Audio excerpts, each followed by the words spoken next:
Okay, so we are today we are going to start with the memory device. Okay, memory whatever the data we are saving in the computer, that will lie in the computer memory only.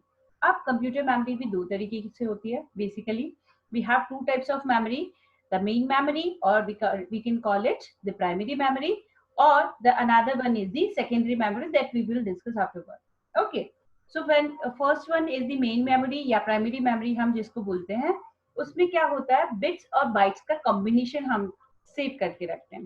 ठीक है, how we are saving it, you can see we have the bit is the elementary unit of the memory. ठीक है, जैसे हम kilometres को measure करने के लिए we are taking the meters and kilometer, like distance को मेजर करने के लिए we are taking the meters and kilometers, like the same way we are taking the units of the memory for measuring the memory. ठीक है, memory को measure करने के लिए हम लोग ये मेमोरी यूनिट्स काम में लेते हैं, बिट्स, बाइट्स, निबल, केबी और MB, GB. So these are the things, like these are very familiar with you people. लाइक आप लोगों को मुझसे ज्यादा पता होगा कि कौन से गेम में कितना वो आप एमबी और जीबी देखते होंगे. So it is like same only. ठीक है, तो हम मेजर कर रहे हैं हमारी मेमोरी को. सो दैट पर्टिकुलर ऐप और that particular game will contain how much data in are memory, और उसको डाउनलोड और अपलोड होने में हमारे पास हमारा कितना डेटा जो है वो कंज्यूम होगा, that is measured by the memory units. Okay, so bit जो होता है that is the very basic और एलिमेंट्री जिसको हम बोलते हैं. तो अगर मैं बोलूं कि सबसे smallest unit of computer memory, so that is the bit. And if I say very smallest storage unit, अगर मैं storage unit की बात करती हूँ, then it is byte. ठीक है, because bit में हम लोग कोई भी चीज सेव करके नहीं रख सकते. ठीक है, so we are calling it the elementary unit or the smallest unit. But if we are saying the smallest storage unit, then it is byte, क्योंकि एक बाइट में हम डेटा स्टोर करके रख सकते हैं, एक बिट में हम डेटा स्टोर करके नहीं रख सकते. ठीक है, so here we know byte is the combination of 8 bits. 8 bits जब भी कंबाइन होते हैं they are called the byte. And nibble is 4 bit का कॉम्बिनेशन. ठीक है, जब भी हम 4 बिट्स को कंबाइन करते हैं then we are calling it nibble, 4 bit को. या we can say nibble is the half of the byte. Byte का हाफ होता है nibble. Okay, so this is the measuring like memory measurements है. कुछ क्या क्या होता है, first I can tell you. 1 bit short name इसका bit ही होता है. 8 bits को हम एक byte बोलते हैं. 2 की power 10, now remember this thing, 2 की power 10, और we can say 1024. अब ये 1024 ही चलेगा. बस आपको क्या ध्यान रखना है, the hierarchy you have to write, you have to remember कि बिट्स आ रहा है, फिर बाइट आएगा, फिर केबी आएगा, फिर एमबी आएगा, फिर जीबी आएगा. So like this way we can convert these things. ठीक है, तो बाइनरी सबसे पहले हमारा बिट आ गया, देन बाइट आ गया. बाइट के अंदर आपको ध्यान रखना है 8 बिट्स जो है वो मिलके बाइट बनाते हैं. उसके बाद 1024 चीज आपको ध्यान रखनी है, और उसके बाद जो यूनिट्स है वो चेंज होती जाएगी और एक चेन बनता जाएगा. वो चेन आपको एज इट इज याद रखना है. ठीक है, memory digit, byte, kilo, megabyte, gigabyte, then terabyte, then petabyte, exabyte, zettabyte और yottabyte. इससे भी ज्यादा होते हैं, but the thing is right now like अभी स्टडी में या हम लोग बुक्स में जो है yottabyte तक ही पढ़ते हैं. ठीक है, after that this is the highest unit we can say yottabyte right now. Okay, after this we have like जो प्राइमरी मेमोरी होती है वो क्या होती है, थोड़ी टेम्पररी होती है. टेम्पररी मीन्स बेसिकली क्या है, प्राइमरी मेमोरी के भी हम अभी पढ़ेंगे कि टेम्पररी मेमोरी भी बोलते हैं हम इसको. और this is also called the volatile memory. Volatile memory जो कि इरेज हो जाती है, नॉन वॉलेटाइल जिसे हम इरेज करने पे ही होती है. ठीक है, वॉलेटाइल जो ऑटोमेटिकली इरेज हो जाती है. सेकेंडरी मेमोरी या जो नॉन वॉलेटाइल होती है, that in that we need to delete some file, automatically वो erase नहीं होती है. ठीक है, अब now we are talking about the parts of the main memory. main memory के दो parts होते हैं, RAM and ROM. बचपन से पढ़ते हुए आ रहे हैं कि RAM क्या होता है, ROM क्या होता है. then also I will explain. RAM is basically the full form of RAM is random access memory. ठीक है, everyone knows that. But important चीज क्या है यहाँ पे, मतलब बड़े होने के बाद भी हम रैम रोम वापस क्यों पढ़ रहे हैं? So that we can recall everything. ठीक है, रैम का मतलब क्या हुआ, जब भी मैंने एक सपोज कोई फाइल बनाई वर्ड में, ठीक है, अभी मैंने वर्ड में फाइल बनाई and I am not saving this file. Okay, it will take some time to load. You can do one thing, paint में कुछ बना लेते हैं. ठीक है, अभी मैंने यहाँ पे सेव कुछ नहीं किया, मैं बस एक फाइल ये मैंने बनाया. अब कुछ भी सेव नहीं किया मैंने, यहाँ पे सेव पे क्लिक वगैरह नहीं किया है. तो अब ये जब ये कंडीशन है, जब मैंने कुछ सेव नहीं किया, then this data is saved into the random access memory. ठीक है, अभी तक ये जो डेटा है, जो भी डेटा मैंने यहाँ लिखा हुआ है या जो भी डायग्राम में यहाँ बना रही हूँ, so they are saved into the random access memory. ठीक है, रैंडम एक्सेस मेमोरी के अंदर ये सेव हो रखा है. But what I can do, like अब जब मैं इसको सेव कर दूंगी, like I am saving it on my desktop suppose. ठीक है, तो जैसे ही मैंने इसको सेव किया, it will tell me to replace it. Yes, I am going to replace it. ठीक है, तो क्या करना है, जैसे ही मैंने इसको सेव कर दिया, now it's come to the secondary memory. ठीक है, प्राइमरी मेमोरी, इसके दो पार्ट्स हो गए, रैंडम एक्सेस मेमोरी और रीड ओनली मेमोरी. और फिर सेकेंडरी मेमोरी, सेकेंडरी मेमोरी के अंदर हमारा फ्लैश ड्राइव, फ्लैश ड्राइव मतलब पेन ड्राइव आता है, CD, DVD, hard disk, so they all come into the secondary memory. ठीक है, तो whenever we are not saving this file, that will that is in the random access memory only. and random access memory जो है वो that is the volatile memory. मतलब जैसे ही मैंने इसको क्लोज किया, अब random access memory को कुछ नहीं पता है कहाँ है क्या नहीं है, बट ऑलरेडी मैंने इसको सेव कर दिया था. ठीक है, मैंने यहाँ पे इसको सेव कर दिया था, so it is in the secondary memory also. ठीक है, मैंने यहाँ पे इसको, कहाँ गया ये, यहाँ पे मैंने इसको सेव कर रखा था, दैट्स व्हाई. ठीक है, so the thing is whenever you are not saving anything, so that will come into the random access memory. Random access memory is the volatile memory. In that we can see like जो भी लिखा होता है वो क्या होता है, erase हो जाता है. ठीक है, अगर पावर कट कर दे हम लोग या फाइल को बंद कर दे without saving, so that is erased by the memory. ठीक है, जो भी हमारा एरिया है वहां से वो इरेज हो जाती है. We can't get that particular data afterward. But another second part of the primary memory की ही बात कर रहे हैं अभी हम, सेकेंडरी मेमोरी पे आए नहीं है. तो प्राइमरी मेमोरी की जो दूसरी बात है, that is the read only memory. RAM होता है और रोम होता है. तो रोम क्या होता है, बेसिकली ये ऐसी मेमोरी होती है in that we can store the permanent data. ठीक है, जैसे हमारा कंप्यूटर स्टार्ट होता है, स्टार्ट होते से ही सबसे पहले हमें एक ये स्क्रीन दिखाई देती है. So this is the basic screen. ये कैसे दिखाई देती है कि जब हमारा प्रोग्राम स्टार्ट होता है, जैसे ही हम पावर ऑन करते हैं, वहां पे एक प्रोग्राम ट्रिगर होता है. ट्रिगर मतलब एक छोटी सी लाइन का प्रोग्राम है, वो ट्रिगर होता है यानी स्टार्ट होता है. और वो किसको स्टार्ट करता है, ऑपरेटिंग सिस्टम को स्टार्ट करता है. Operating system you all know, Windows, Unix, Linux, Android, so these are the operating system. ठीक है, तो अब ऑपरेटिंग सिस्टम जब स्टार्ट होगा तभी हमें ये स्क्रीन दिखाई देगी. सो अब ऑपरेटिंग सिस्टम जो चीज है वो ऐसी है, या सिस्टम सॉफ्टवेयर जो होते हैं वो ऐसे होते हैं जिनके अंदर हम मॉडिफिकेशन नहीं चाहते हैं. ठीक है, we don't want to change this. Like आपने कभी देखा है कि कोई बच्चा विंडोज में चेंज कर रहा है या फिर वो अपने एंड्रॉइड में जाके चेंज कर रहा है.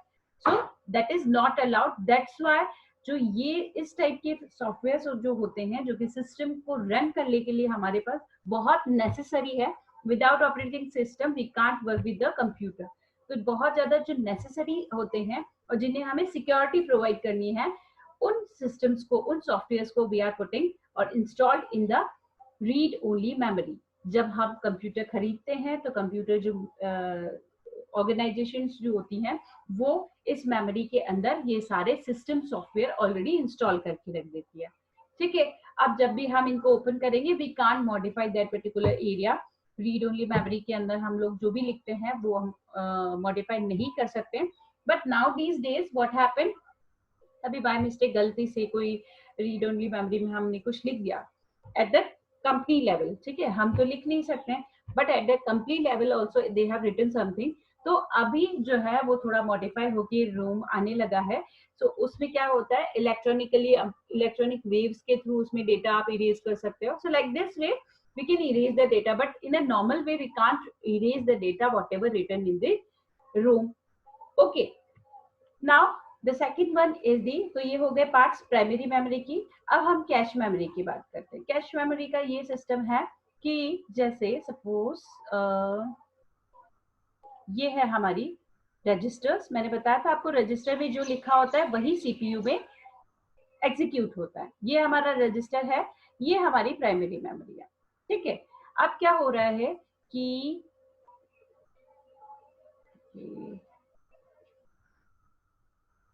अब क्या है, ये हमारा है सीपीयू।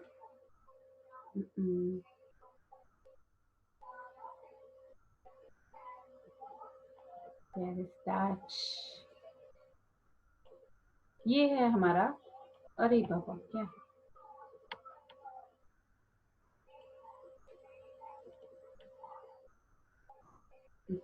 ओके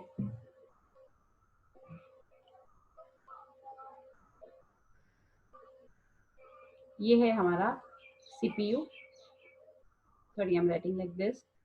ठीक है, ये हमारा सीपीयू हो गया, ये हमारा क्या हो गया, रजिस्टर हो गया। ठीक है, रजिस्टर में जो भी लिखा होता है छोटी सी मेमोरी होती है, बहुत ज्यादा बड़ी मेमोरी नहीं होती है, छोटी मेमोरी होती है।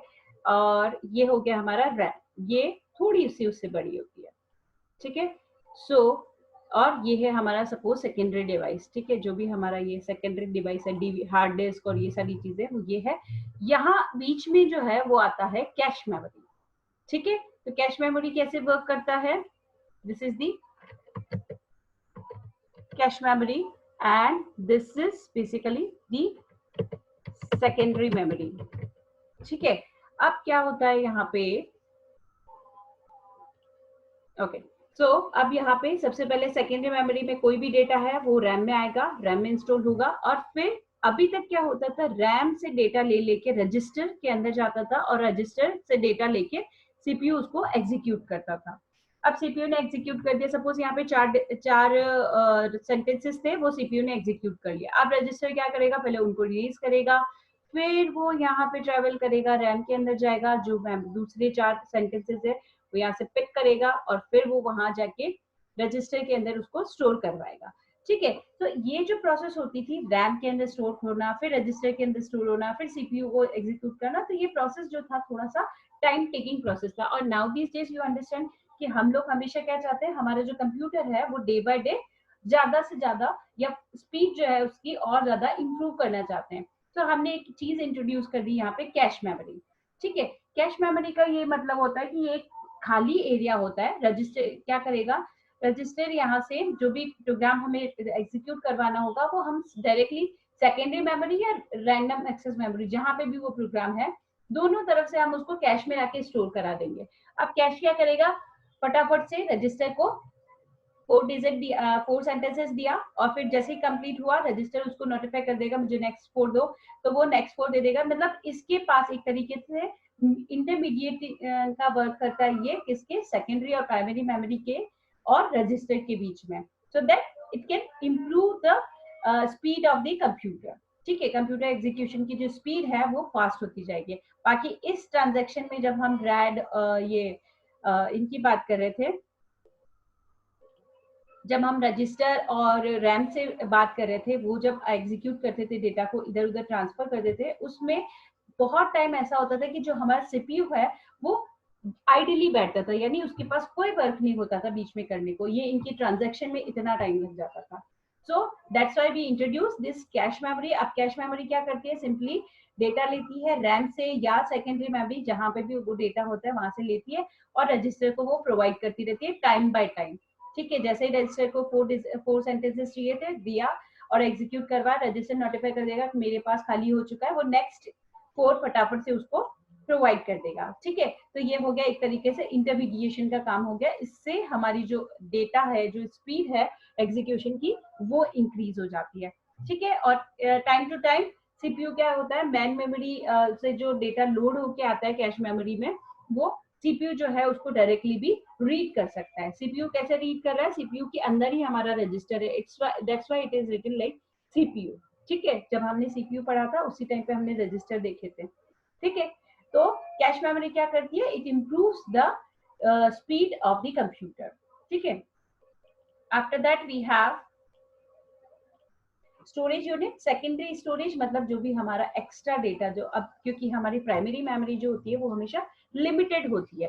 ठीक है, लिमिटेड कैसे होती है कि कुछ एक लिमिट तक ही, आप जैसे आप लोगों ने सुना होगा जब भी आप नया फोन लेते हो 2 GB रैम है और इतने 8 या 9 GB या नाउ दीज डेज तो 32 64 GB तक की रोम या सेकेंडरी मेमोरी आने लगी है। ठीक है, तो जो दो मेमोरी आपको बताई जाती है, जो सेकेंडरी जो प्राइमरी मेमोरी या रैम बताई जाती है, so that is the primary memory. ये हमेशा वी वांट कि इसको इंक्रीज कर रहे हैं day by day, but the thing is जितना इसको इंक्रीज करते हैं there are so many limitations also there. ठीक है, तो इसलिए हमें उसको लिमिट में ही रखना पड़ता है, यानी रैम जो है वो हमारी लिमिट में ही रहती है, यानी कम होती है हमेशा सेकेंडरी स्टोरेज से। तो जब भी हम कोई चीज रैम में रखते हैं, तो रैम ज्यादा होने का क्या मतलब है, हमारा जो कंप्यूटर है या हमारा जो डिवाइस है, it will work very fast. ठीक है, जितना अच्छा रैम होगा उतना ही अच्छा हमारा कंप्यूटर या हमारा जो डिवाइस है वो वर्क करेगा। ठीक है, but the thing is we want to save the data also, because now these days if we have so much photos, so much data with us, तो अब उसको कहीं ना कहीं तो सेव करवाना है। तो इसके लिए हमने इंट्रोड्यूस करवाया है इसे सेकेंडरी मेमोरी को। In this we have the hard disk, we have the CD, DVD, pen drive, ये सारी चीजें जो होती है जो एक्सटर्नली हम लोग लगाते हैं, एंड हार्ड डिस्क तो वी हैव इंटरनली ऑल्सो। ठीक है, सेकेंड ये ऐसी सेकेंड मेमोरी है जो हम इंटरनली भी हमारे पास होती है, और हार्ड डिस्क आपको पता है कि आप एक्सटर्नली भी उसको यूज कर सकते हो। So hard disk is basically the disk on which we can like store the data. ये भी एक सर्कुलर प्लेटर्स होते हैं, डिस्क होती है सर्कुलर वे में, so that is the basically the device on which we can save the data. CD and DVD both are same, but the thing is that like इन दोनों के अंदर difference क्या होता है, capacity का। जो CD है, in that we can store 700 MB till only, and in the DVD we can store like 4.78 GB तक का डेटा हम लोग यहाँ पे नॉर्मली डीवीडी के अंदर स्टोर करके रख सकते हैं। ठीक है, then also we have like इससे इसके भी आप अभी सुपर डेंसिटिव डिस्क और दिस टाइप की इस टाइप की जो इम्प्रूव्ड डिवाइसेस है वो आ रही है for saving the data, because we know हमारे पास बहुत सारा डेटा है और हमें उसको सेव करना है। Portable flash memory, portable flash memory is basically the pen drive. Pen drive को भी हम फ्लैश ड्राइव भी बोलते हैं। ठीक है, ये बहुत ही इजीली, और सीडी और DVD now these days we are not working with them, we are working with the pen drives only. We can erase the data easily, we can save that data. Now these days we are getting like 32 64 GB और up to 128 GB तक का data हम लोग इसमें save करवा सकते हैं इस छोटी सी डिवाइस में, and it is very handy, that's why we are taking this. Solid state drive, solid state drive जो होती है, जैसे ये हमारा हार्ड डिस्क होता है, उसी को अब जब एक्सटर्नली हम लोग यूज करते हैं, that is called the solid state drive. इसके अंदर भी हम बहुत सारा डेटा स्टोर करवा सकते हैं। ठीक है, हार्ड डिस्क की ड्राइव पे हम लोग इसको यूज कर रहे हैं now these days. Okay, after this we have Blu ray disc. Blu ray disc same CD DVD जैसा ही होता है, बट उसकी जो कैपेसिटी होती है, स्टोरेज कैपेसिटी होती है, वो अप टू 128 GB तक की होती है। 128 GB तक की होती है सबसे पहली चीज तो। और उसको हम ब्लू-रे डिस्क बोलते क्यों है, क्योंकि ब्लू वायलेट लेजर से हम उसके अंदर डेटा लिखते हैं। ठीक है, अब इस टाइप का डेटा हम क्यों लिखते हैं या इसकी जरूरत क्यों पड़ी, क्योंकि जो सीडी और डीवीडी का जो डेटा था वो क्या होता था, इजीली इरेज हो जाता था, प्लस उसकी जो क्वालिटी थी वो उतनी अच्छी नहीं थी। तो ब्लू रे डिस्क जो होती है वो बेसिकली हम लोग HD मूवीज या HD वीडियोस सेव करने के लिए हम लोग यूज में लेते हैं। तो उसकी quality it should be more like बहुत ही अच्छी होनी चाहिए उसकी क्वालिटी। तो उसके लिए हम लोग यहाँ पे जो डेटा राइटिंग का काम करते हैं वो ब्लू वायलेट लेजर से करते हैं। ठीक है, या ब्लू रेज जिसे हम बोलते हैं उसको नाम हम देते हैं ब्लू रेज। ठीक है, ब्लू रेज से हम लोग डेटा यहाँ पे, और इस टाइप की जो सीडी डीवीडी जैसा ही दिखता है सेम, बट इसमें जो डेटा कैपेसिटी है वो 128 GB तक आप जो है स्टोर करवा सकते हो। This is the evolution of computer, you have to read it, simply है जैसे जनरेशन हम लोग पढ़ते थे, सेम वैसा ही है। पहले क्या होता था, 500 BC से लगा के 1600 तक, 1614 तक क्या हुआ, फिर उसके बाद कौन सी डिवाइस बनी, फिर उसके बाद कौन सी डिवाइस बनी, ये पहले हमारे पास अबिकस था, फिर नेपियस बून आया, फिर पास्कल लाइन आया, फिर एनालिटिकल इंजन आया। ये चीजें आप लोगों ने आई थिंक पहली क्लासेस में बहुत अच्छे से पढ़ रखी है, ठीक है। After that we have Turing machine. Turing machine जो है थोड़ा पॉपुलर हुआ था इस टाइम पे, but after that we got the generation of computer. First generation में क्या था, वैक्यूम ट्यूब्स थी। सेकेंड जनरेशन में क्या था, ट्रांजिस्टर। तो these are the very important thing. Generation जो है वो कंप्यूटर की हमेशा बहुत बहुत इंपॉर्टेंट होती है। So you must go like this, इनको एक बार अच्छे से पढ़ना, आप इनके एग्जाम्पल अच्छे से देख लेना, ठीक है। थर्ड जनरेशन में हमारे पास आईसी था, इंटीग्रेटेड सर्किट्स। क्या होते हैं, एक सर्किट, एक चिप के ऊपर बहुत सारे ट्रांजिस्टर्स जब हम लगा देते हैं, that is called the integrated circuit, या आईसी उसको हम बोलते हैं। फिर उसके बाद आया हमारे पास माइक्रो प्रोसेसर। माइक्रो प्रोसेसर के अंदर क्या होता था, बहुत सारी आईसीज लगी होती थी, ठीक है। राइट, आईसीज का जो साइज था वो रिड्यूस होता गया और उसके अंदर माइक्रो, उसको हमने माइक्रो प्रोसेसर बोल दिया, ठीक है। So in this way we have the fifth generation, जो कि हम आर्टिफिशियल इंटेलिजेंस वाली जनरेशन बोलते हैं। सॉरी, मेरा डेटा थोड़ा कटा हुआ है वहां पे, बट द थिंग इज कि ये जनरेशन जो है हमारे लिए थोड़ी इंपॉर्टेंट है, ठीक है। इसके बाद आता है bus system. I will ask some question, okay. अब आते हैं सिस्टम बस के ऊपर। हमने देखा था स्टार्टिंग में एक डायग्राम, यहाँ पे सिस्टम बस था।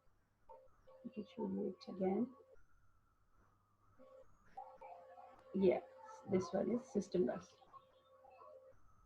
देख, ये सिस्टम बस है हमारा, ठीक है। सिस्टम बस क्या होता है, एक कॉमन एरिया है, वहां उसी के थ्रू हम लोग सारे पार्ट जो है एक दूसरे से कम्युनिकेट होते हैं।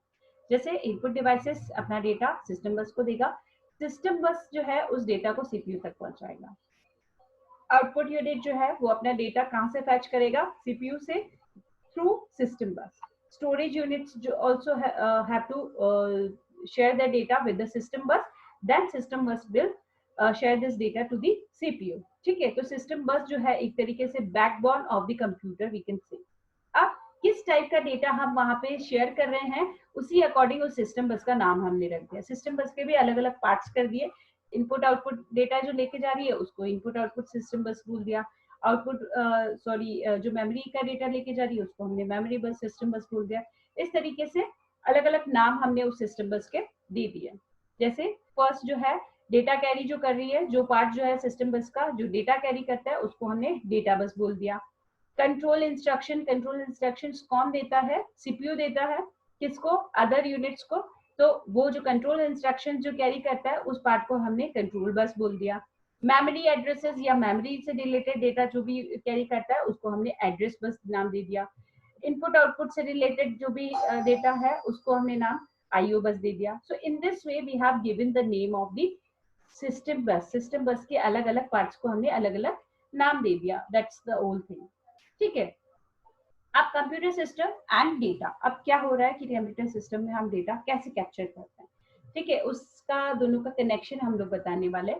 First we captures the data from the like user. Capturing क्या होता है, कैप्चरिंग मतलब लेना, ठीक है, इनपुट कराना डेटा को। तो हम लोग जो भी कंप्यूटर जो इनपुट आता है डेटा को, उस डेटा को क्या करता है, convert into the digital format. हम लोग ABCD जो लिखते हैं, computer can't understand this language.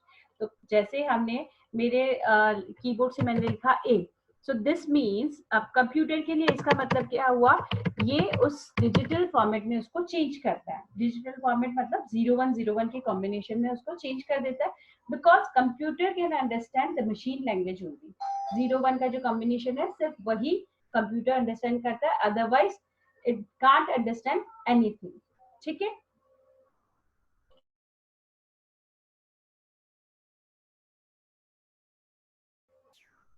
Okay, सो इस तरीके से अगर मैं यहाँ पे लिख रही हूँ hello,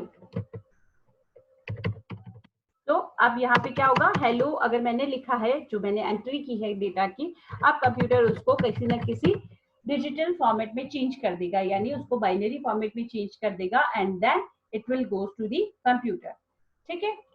So in this way we are capturing the data from the computer, that is called the data capturing. Okay, no, we are capturing the data from the user, that is called the capture data capturing. ठीक है, अब उस data को capture कर लिया, ले लिया हमने, उसको कहीं ना कहीं स्टोर करवाएंगे पहले, फिर उसको रन करेंगे। तो जहां हम स्टोरेज की बात करेंगे उस प्रोसेस को हम बोलते हैं डेटा स्टोरेज। ठीक है, तो उस जो भी चीजें हम स्टोर कर रहे हैं उनको हम बोलते हैं डेटा स्टोरेज। दो इश्यूज यहाँ पे आते हैं डेटा स्टोरेज से, कि data is generated at very high rates. जब भी डेटा जनरेट होगा वो बहुत ही हाई रेट पे जनरेट होता है। हाई रेट पे जनरेट होना मतलब बहुत जल्दी जल्दी वहां पे स्टोरेज का काम होना चाहिए। And data keeps on increasing with time after some time. ठीक है, डेटा क्या होता है, ऑफकोर्स अगर हमने नई डिवाइस ली है उसमें हमारा कम डेटा होगा, डे बाय डे हमारा जो डेटा जो है वो हमेशा बढ़ता जाएगा। तो स्टोरेज स्पेस जो है उसको भी हैंडल करना हमारे लिए बहुत ही प्रॉब्लमेटिक होता है। जो ये दो इश्यूज हैं जिनके साथ हमें एक तरीके से फेस करना पड़ता है, इन दोनों इश्यूज को विद द स्टोरेज डिवाइस। इन दोनों के सॉल्यूशन क्या है, हम जब भी हाई स्पीड में डेटा जो है digital storage device use these days high speed के लिए, जब भी हमें बहुत सारा डेटा एक साथ आ जाता है बहुत जल्दी स्टोर करवाने के लिए, तो हम उसके लिए क्या करते हैं, now these days we are using the high speed digital storage units. नई नई जो स्टोरेज डिवाइसेस आ रही है वो हम यूज करते हैं, so that we can store the data easily and very fastly.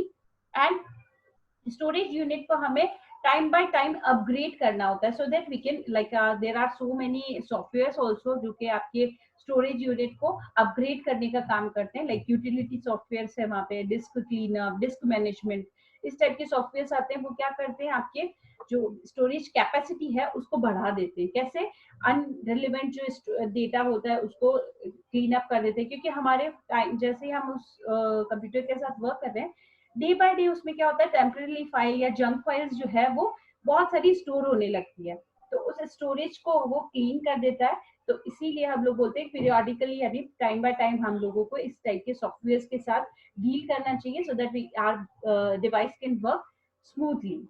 ठीक है, important concern of discarding all storage devices, very we have to like कैसे इन चीजों को डिस्कार्ड करें, ये भी एक बहुत ही इंपॉर्टेंट कंसर्न है हमारे लिए, बिकॉज इससे हमारा ई वेस्ट जो है बहुत ज्यादा बढ़ रहा है।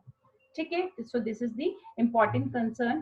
Then data retrieval, data retrieval हमने ले लिया डेटा, इनपुट ले लिया, देन इसकी प्रोसेसिंग करा ली, इसको सेव करा लिया, अब हमें रिट्राइवल मतलब आउटपुट देना है, किसको, यूजर को। तो अब कंप्यूटर से आउटपुट जा रहा है बाहर, सो that's why it is called the data retrieval. Data retrieval बोलते हैं हम उसको। It means of obtaining stored data, stored जो data है from the storage unit and making it available to the CPU, यह हमारे को CPU को देना होता है, या फिर हम बोल सकते हैं इसको एट द एंड हमें कंप्यूटर के जो यूजर है उनको देना होता है। ठीक है, अब एक्सेस टाइम, यहाँ पे एक छोटी सी टर्म आई है, ये छोटे छोटे जो ब्लॉक्स हैं you need to understand them, कि इनको हमें थोड़ा सा जल्दी अच्छे से पढ़ना है। ठीक है, अब ये हमारा इतना तक हो गया, will discuss the remaining part in the next class. ठीक है, बस हम ये देख लेते हैं यहाँ पे कि डेटा एक्सेस टाइम क्या होता है। एक्सेस टाइम वो होता है कि जब टाइम जितना retrieval data and from the storage device से रिट्राइविंग में डेटा जितना लगता है, यानी स्टोरेज डिवाइस से कंप्यूटर के अंदर जाने में जितना डेटा लगता है, उसको हम एक्सेस टाइम बोलते हैं। ठीक है, मेमोरी एक्सेस टाइम बोलते हैं। अंडरस्टूड? मेमोरी एक्सेस टाइम क्या हुआ? In that the time we are taking to retrieving data from a storage device, that is called the access time. Okay,